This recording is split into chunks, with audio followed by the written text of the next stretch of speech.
வணக்கம். இன்னைக்கு நான் உங்களுக்கு சொல்லப் போறது, திரு ஜெயகாந்தன் அவர்கள் எழுதிய வேலை கொடுத்தவன். கருமான் கந்தன் வழக்கம் போல அந்த இடத்துல நார்சந்திகள் கூடுற இடத்துக்கு கொஞ்சம் தள்ளி இருக்கிற அந்த பஸ் ஸ்டாப் பக்கத்துல வந்து நின்னான். சம்மட்டி பிடிச்சிட்டு காய்பேறி போன அவனோட விரல்கள். அவனோட பார்வை அப்படியே அலைஞ்சிட்டு இருந்தது.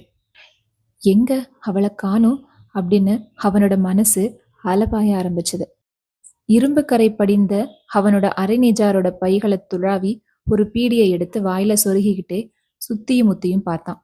கொஞ்சம் தூரத்துல சாதாரண மனுஷனோட உடம்பை விட மோசமான தன்னோட எலும்பு கூட்ட நாகரிக உடையில மறைச்சு கௌரவத்தை தேடிட்டு இருந்த ஒரு இளைஞர் சிகரெட்டை புகைச்சிட்டு இருந்ததை பார்த்தான். சார், கொஞ்சம் நெருப்பு அப்படின்னு அவர்கிட்ட போய் கையை நீட்டினான் கந்தன். இவனை பார்த்ததுமே முகத்தை சுழிச்சிட்டு தான் சட்டப்பையில இருந்த ஒரு நெருப்பு பெட்டியை எடுத்து கொடுத்தாரு. பீடியை பத்த வச்சுட்டு நெருப்பு பெட்டியை திருப்ப கொடுத்தான் கந்தன். அவருக்கு புரியிற பாஷையில தேங்க்ஸ் அப்படின்னு சொன்னான். அவர் அதுக்கு திரும்பி பதில் சொல்லாம இருந்தது அவனோட உச்சரிப்பு சரியில்லை அப்படிங்கிற காரணம் கிடையாது. அவனும் ஒரு மனுஷன்தான் அப்படின்னு நினைக்கிறதுக்கு அவரோட மனசு, அவரோட கௌரவம் இடம் கொடுக்காததுனாலதான். சாமி, அந்த நாகரிக இளைஞன் கிட்ட கை நீட்டி பிச்சை கேட்டுக்கிட்டு இருந்தா ஒரு பிச்சைக்காரி. அவளை அங்க பார்க்கும் போதெல்லாம் கருமான் கந்தனுக்கு ஆத்திரம் பத்திக்கிட்டு வரும். இவ்வளவு அழகான ஒரு பெண் இப்படி பிச்சை எடுக்கலாமா? அதுவும் இல்லாம இவ யார் யாருக்கிட்டயோ பிச்சை கேட்கிறா. இவன்கிட்ட வந்தும் கேட்டதே இல்லையே. இவனையும் இவன் கருமான் கோலத்தையும் பார்த்தா தர்ம பிரபு மாதிரி அவளுக்கு தோணுமா என்ன? அப்படியே அவ பிச்சை கேட்டாலும் அவளுக்கு பிச்சை போடுற அளவுக்கு இவன் இருக்கிறானா அப்படிங்கிறதும் ஒரு சந்தேகம்தான்.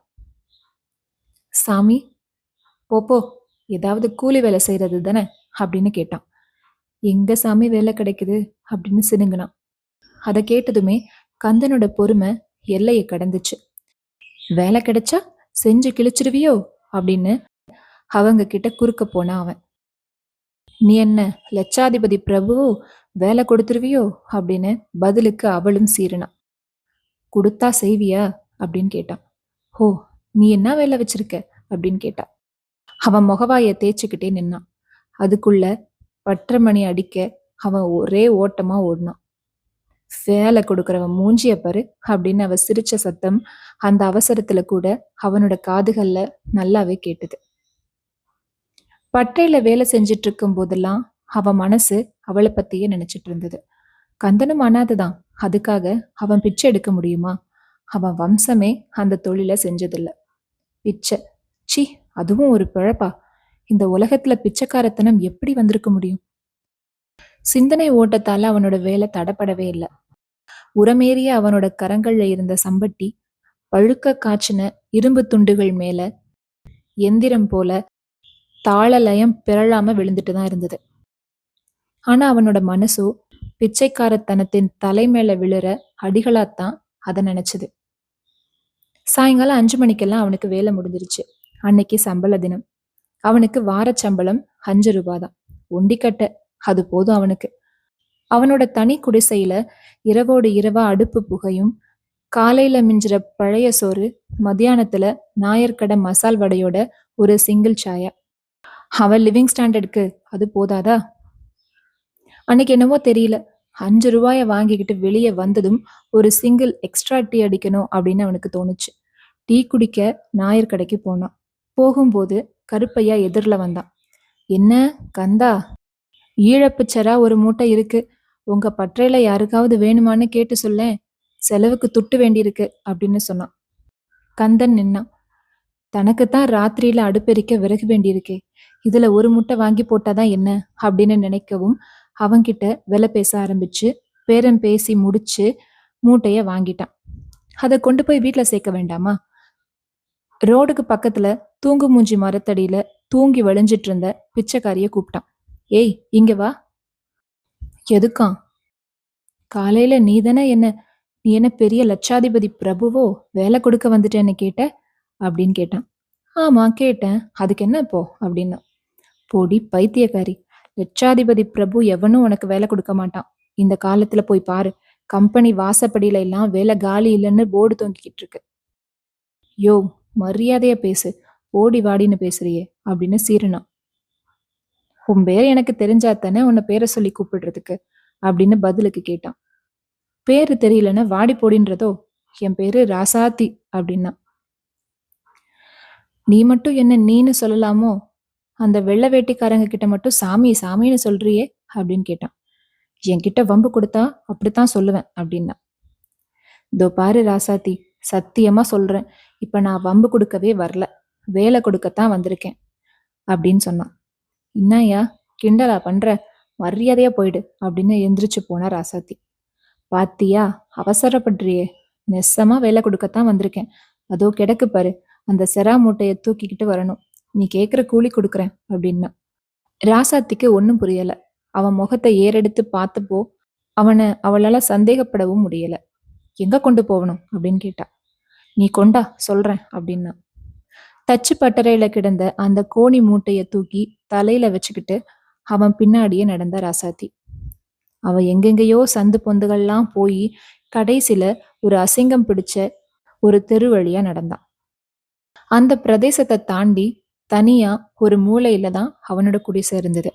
அவன் திரும்பி பார்க்கும்போது ராசாத்தி மூட்டையோட கனத்தை மூச்சை பிடிச்சு தாங்கிட்டு தோட்டத்தெரு முனையில மெதுவா நடந்து வந்தா. கந்தன் திரும்பி அவ பக்கத்துல போனான். சரி, கொஞ்ச தூரம் நான் தூக்கியாரன் குடு அப்படின்னா.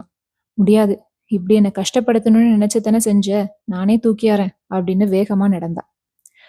நீ கண்டவன் கிட்ட எல்லாம் கையை ஏந்தி பல்ல காட்டிக்கிட்டு நிக்கிறத விட இப்படி கஷ்டப்படுறதுல எனக்கு சந்தோஷம்தான் அப்படின்னு சொன்னான் கந்தன். வேணும்னா நான் பிச்சை எடுக்கிறேன் அப்படின்னு அவன் பக்கம் மறுபடியும் திரும்பின ராசாத்தி. அவளோட கண்கள்ல நீர் நிறைஞ்சிருந்தது. அந்த சமயம் பார்த்து அவளோட தலைச்சுமைய தான் தோளுக்கு மாத்திக்கிட்டான் கந்தன். அவ அப்படியே திகைச்சு போய் நின்னான். கேவலம் ஒரு பிச்சைக்காரிக்காக நான் ஏன் இவ்வளவு சிரமப்படணும் அப்படின்னு அவன் நினைச்சான். இவன் ஏன் தான்கிட்ட இப்படி நடந்துக்கிறான், வேற ஏதாவது தப்பான செயலுக்காக முயற்சி பண்றானோ அப்படின்னு கூட அவன் நினைச்சா. சரி, உனக்கு என்ன கூலி வேணும் அப்படின்னு கேட்டான். என்ன கொடுத்தாலும் சரி அப்படின்னு சொன்னான். நாலனா கொடுக்கட்டா? சரி, அப்புறம் என்ன பண்ணுவ அப்படின்னு கேட்டான். அவ ஒண்ணுமே பதில் சொல்லல. நான் உனக்கு எப்பவுமே இருக்கிற மாதிரி ஒரு வேலை கொடுக்கட்டுமா அப்படின்னு கேட்டான். சரி குடு அப்படின்னு சொன்னான். அவ பொம்மை மாதிரி தலையாட்டினான். இந்த நிலைமை அவளுக்கு குழப்பமா தான் இருந்தது. தன்னை பத்தி, தன்னோட நிலைமைய பத்தி நினைக்க நினைக்க அவளுக்கு அழுகையா வந்தது. காரணம், ஒரு வயசு ஆண் பிள்ளைக்கு முன்னாடி நிர்கதியா நிக்கிறதுக்கு அவளுக்கு வெக்கமா இருந்தது. செங்கான் கடைக்கு பக்கத்துல அவளோட தாய் கேவலமான தொழில் நடத்துறா. தன்னையும் அதுல ஈடுபடுத்த அவ முயற்சி பண்ணப்போ தாயை வெறுத்த ராசாத்தி கிருஷ்ணாம்பேட்டையில இருந்த ஆயா கிட்ட வந்தா. ஆயா பிச்சைக்கார தொழில பரிச்சயம் செஞ்சு வச்சுட்டு கண்ணையும் மூடிட்டா. அவ அம்மாவை பிரிஞ்சு 10 நாட்கள் ஆகுது. ஆயாவை பிரிஞ்சு 3 நாட்கள் தான் ஆகுது. பிச்சை எடுக்க ஆரம்பிச்சோ 1 வாரம் ஆகுது. வயசு, உலகம், வாழ்க்கை இத பத்தியெல்லாம் நினைக்கும் போது அவளுக்கு நடுக்கம் வரும். அதனால அதை பத்தி அவ நினைக்கிறதே இல்லை. இப்போ இந்த கந்தன் அந்த நினைவுகளை எல்லாமே கிளறி விட்டுட்டான். குடிசைக்கு முன்னாடி மூட்டையை இறக்கி போட்டுட்டு மடியில இருந்த ஒரு 4 நாணயத்தை எடுத்து அவகிட்ட கொடுத்துட்டு அவளோட முகத்தை பார்த்தான் அவன். அவளோட முகம் ரொம்ப சுண்டி போயிருந்தது. என்ன குறைவா இருக்கா, வேணும்னா கேளு அப்படின்னு சொன்னான். அவ அவனோட முகத்தை பார்த்தா. என்ன வேணுமோ கேளு அப்படின்னு குடிசை கதவை திறந்து மூட்டையை இழுத்து உள்ள வச்சான். எப்பவும் இருக்கிற மாதிரி ஒரு வேலை அப்படின்னு தயங்கி தயங்கி கேட்டா. அவளோட குரல் ரொம்ப கம்மி கேட்டது. நெசமாவா ராசாத்தி? அப்போ உள்ள போ, ஊட்ட பெருக்கி சுத்தம் பண்ணி அடுப்பு பத்த வை, நான் போய் அரிசி வாங்கியாரேன் அப்படின்னு சொன்னான். ஐயோ, நான் மாட்டேன் அப்படின்னா. ஏ, ஏன்? எனக்கு சமைச்சு போடு, நீயும் சாப்பிடு அப்படின்னா. எனக்கு பயமா இருக்கு அப்படின்னா. சீ பைத்தியம், நான் உனக்கு துணையா தான் இருப்பேன். நீ என்கிட்ட வேலை செய்யறவ, நான் உனக்கு வேலை கொடுக்கறவன், அவ்வளோதான். வேலைக்காரி எஜமா உறவு தான். நீ சமைச்சு முடிச்சு வெளியே வந்ததுக்கு அப்புறமா தான் நான் குடிசைக்குள்ளேயே வருவேன் அப்படின்னு சொல்லிட்டு சிரிச்சான். ராசாத்தி தயங்குனான். அதுவும் இல்லாம நான் பகல் முழுக்க வேலைக்கு போயிடுவேன், ராத்திரியில கூட அதோ அந்த கோயில்ல போய் படுத்துக்குவேன். அவளோட பயத்தை போக்க, தான் ஒரு உண்மையான மனுஷன் அப்படிங்கிறத நிரூபிக்க அவன் என்ன செய்யவும் தயாரா இருந்தான். ராசாத்தி இன்னமும் தயங்கிதான் நின்னான். சரி சரி, நீ உள்ள போய் சுத்தம் பண்ணி ஒலைய வை, நான் போய் அரிசி வாங்கிட்டு வரேன் அப்படின்னு ஓடினான் கந்தன். அவன் போறத நின்னு பார்த்துட்டு இருந்த ராசாத்தி ரொம்ப நேரத்துக்கு அப்புறமா தான் குடிசைக்குள்ள போனான். அன்னைக்கு ராத்திரி அந்த குடிசைக்குள்ள ஒரு பெண்ணோட கரம் சோற்று பானையில அகப்பைய பிடிச்சு தொழாவுறத, கண்கள்ல நீர் மல்க குடிசை வாசல்ல நின்னு கவனிச்சுட்டே பெருமூச்சு விட்டான் கந்தன். இருள் மண்டி கிடந்த கந்தனோட சிறு குடிசைக்குள்ள ஒரு பெண்ணோட கை விளக்கேத்தி வைக்க வந்து 5 நாளுக்கு மேல ஆயிட்டு. அவ பிச்சைக்காரி தானாலும் அவள் ஒரு பெண். அந்த குடிசையில லக்ஷ்மிகரம் இருக்கத்தான் இருந்தது. அன்னைக்கு காலையில கந்தன் வேலைக்கு போயிட்டான். அரிசி ஆயிப்போச்சு அப்படின்னு குடிசை வாசல்ல கதவை பிடிச்சிட்டு இருந்த ராசாத்தி சொன்னான். ஆமா, எனக்கு தெரியும் அப்படின்னா. ராத்திரிக்கு என்னத்த செய்யறது அப்படின்னு பழைய சோற்று மூட்டைய அவன் கிட்ட கொடுத்தா. வேணாம், இதை நீ மத்தியானத்துக்கு சாப்பிட்டுக்கோ, நான் அங்க ஏதாவது பாத்துக்கிறேன், சாயங்காலம் யோசிப்போம், சம்பளத்துக்கு இன்னும் 2 நாள் தானே இருக்கு அப்படின்னு கேட்டான். பரவாயில்ல, எடுத்துக்கிட்டு போ அப்படின்னு சொன்னான். வேணாம், நீ சாப்பிடு அப்படின்னு சொல்லிட்டு அவன் தான் வழியா நடந்தான். ராசாத்திக்கு அன்னைக்கு முழுக்க மனசு ஒரு நிலையா இல்ல.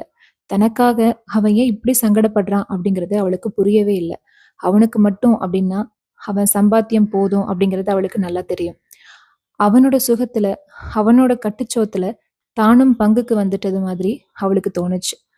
ஆனாலும் தனக்கு இப்படிப்பட்ட ஒரு ஆதரவு கிடைச்சதை நினைக்கும் போது அவளுக்கு ரொம்ப சந்தோஷம்தான். அவனுக்கு வேற ஏதாவது எண்ணம் இருக்கலாமோ அப்படிங்கிற பயமும் கூட இருந்தாதான் என்ன அப்படின்ற சமாதானமும் அவளுக்கு இருக்கத்தான் செஞ்சது. ஆனா அவனை எப்படி அவன் நம்புவா? அதுக்கப்புறம் அவன் விரட்டி விட்டுட்டா? இதை நினைக்கும் போதுதான் அவன் கிட்ட இருந்து விலகி விலகி போனா ராசாத்தி. அன்னைக்கு அவன் வீடு திரும்பும் போது இருள் சூழ்ந்து போச்சு. குடிசைக்குள்ள அடுப்பு புகையல, விளக்கு எரியல. வெளியே முழங்கால்களை கட்டிக்கிட்டு உட்கார்ந்திருந்தா ராசாத்தி. ராசாத்தி, இருட்டுல என்ன பண்ற அப்படின்னு கேட்டான். விளக்கு கொளுத்த வத்தி பெட்டி கூட இல்லையே அப்படின்னு சொன்னான்.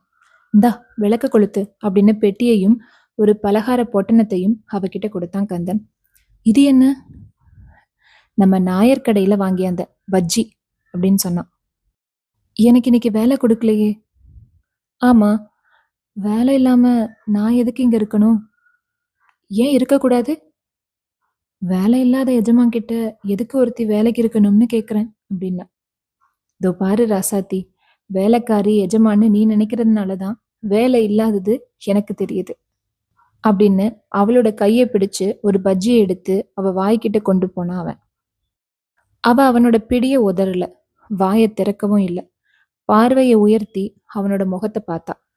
கண்கள் கலங்கி போயிருந்தது. எனக்கு பயமா இருக்கே அப்படின்னா. என் உசுறு உள்ள வரைக்கும் உன்னை விட மாட்டேன், இது சத்தியம் அப்படின்னு சொன்னான். நீ சாப்பிட்டியா? சாப்பிட்டுதான் உனக்கும் வாங்கியாந்தேன். நாளைக்கு சம்பளம் கிடைச்சிரும். ஏன் ஒன்னும் பேசாமலே இருக்க அப்படின்னு கேட்டான். கொஞ்ச நேரம் அவங்க ஒண்ணுமே பேசல. அவன் குடிசைக்கு வெளியே வந்து பீடி புகைச்சுக்கிட்டே வெட்ட வெளியே வெறிச்சு பார்த்துக்கிட்டே நின்றுட்டு இருந்தான். அவ பலகாரம் கொண்டு வந்த அந்த காகிதத்தை தூக்கி எறிஞ்சிட்டு கை கழுவுனான். அவ குடிசைக்குள்ள போனான். அவனும் போனான். அவளோட உடல் பயத்தால நடுங்குச்சு. அவ பயந்து நடுங்கிறத அவன் விரும்பல. சரி, நான் கோயில படுத்துக்கிறேன் அப்படின்னு வெளியே போனான். எதுக்கு? வேண்டாம் அப்படின்னா. அவளோட குரல் நடுங்குச்சு. எண்ணெய் இல்லாம இருந்ததுனால அந்த விளக்கு திரியும் கருகி போச்சு. ஒளி சட்டுன்னு மறைஞ்சது. அப்போ அவன் கேட்டான், நீ எனக்கு இன்னுமா வேலைக்காரி அப்படின்னு. ஆமா, வேலைக்காரி தான், பிச்சைக்காரி இல்ல அப்படின்னு சொல்லும்போது அவளோட குரல்ல ஒரு பெருமிதம். நீ வேலைக்காரி இல்ல, பிச்சைக்காரியும் இல்ல, என்னோட ராசாத்தி அப்படின்னு அவன் சொல்லும்போது அந்த வார்த்தைகள் அவளுக்கு தேன் வந்து பாஞ்ச மாதிரி இருந்தது. இந்த சிறுகதை ஜெயகாந்தனின் வெளிவராத சிறுகதைகள் தொகுப்புல ஒண்ணு. இந்த கதை எப்படி இருந்ததுன்னு கமெண்ட்ல சொல்லுங்க. அடுத்த வாரம் இன்னொரு சிறுகதையுடன் உங்களை சந்திக்கிறேன். நன்றி.